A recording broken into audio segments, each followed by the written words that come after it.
Zombie Apocalypse.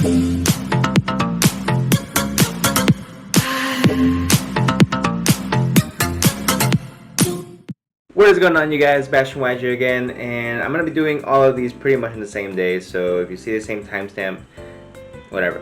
I got a lot of shit I gotta do, and I want to make sure that I'm able to go ahead and get all of these before you buy out there for you guys. So following the trend that we're doing right now, before you buy, this time we're gonna be following the Armed Dragon archetype, which is just Armed Dragon. Yeah. So.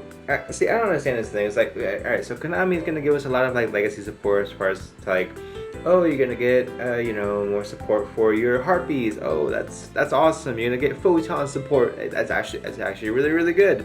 Hey, you're gonna get Armed Dragon support. And there's one of these things is definitely not like the freaking other. So as far as the Armed Dragons go, make it so that you can actually go ahead and rank up to your level 10 in the same turn, which is cool.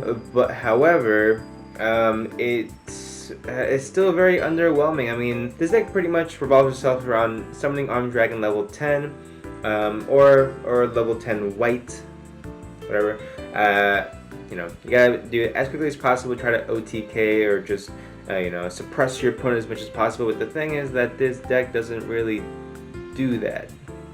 It does that, don't get me wrong. You can get Armed Dragon level 10 out very quickly and pretty easily for the most part. The only issue being is that Armed Dragon level 10 is Armed Dragon Thunder level 10, I should say, the new one, is very underwhelming. Its main effect, if it has one or more attack, because his effect is based on its attack, the name becomes Armed Dragon level 10. That's completely irrelevant, right?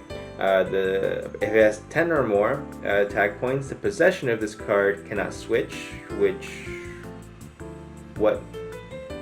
I mean, if my opponent is playing Mind Control, I get it, but then my opponent has to play Mind Control.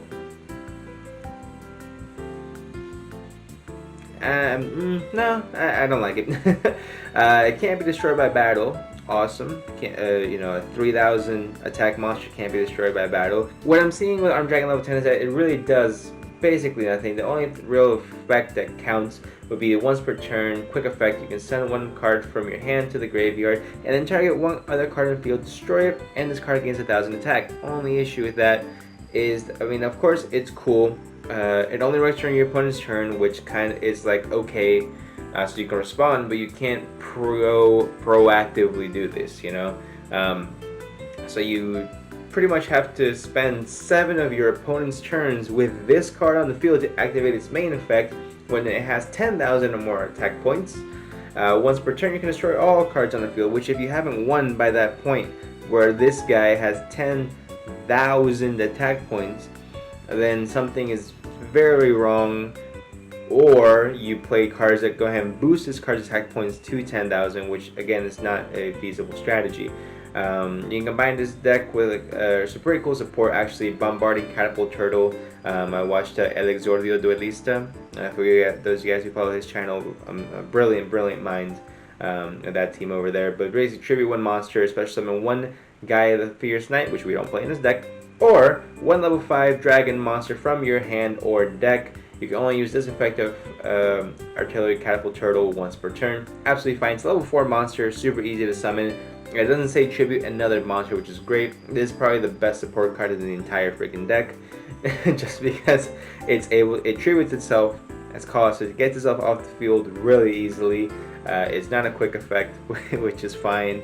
But you are able to go ahead and start off the links and the chain with Armed Dragon Thunder level 5, which is a little bit better, I guess you could say. Alright, so it basically all have the same effect. We have to discard a monster from your hand to the graveyard, and if you do special summon level 5 or level 7 or level 10 monster from, you can go ahead from your hand or deck, which is awesome. But I just don't see the support being there. I'll go back to the Warrock video or any video really that of me analyzing an archetype, is that I don't want the main archetype to heavily rely on staples to make it good, because that means if I'm gonna do that, I might as well just play Zoodiac and just have a small engine core of Zoodiac and then a whole bunch of staples, and I just play that instead.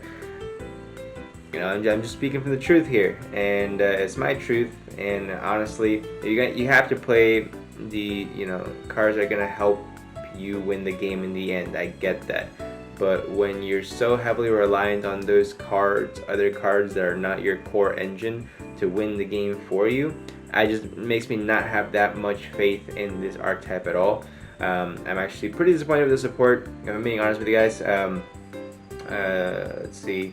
I can't really think of any good pros about this song. Pretty much stay away from this archetype.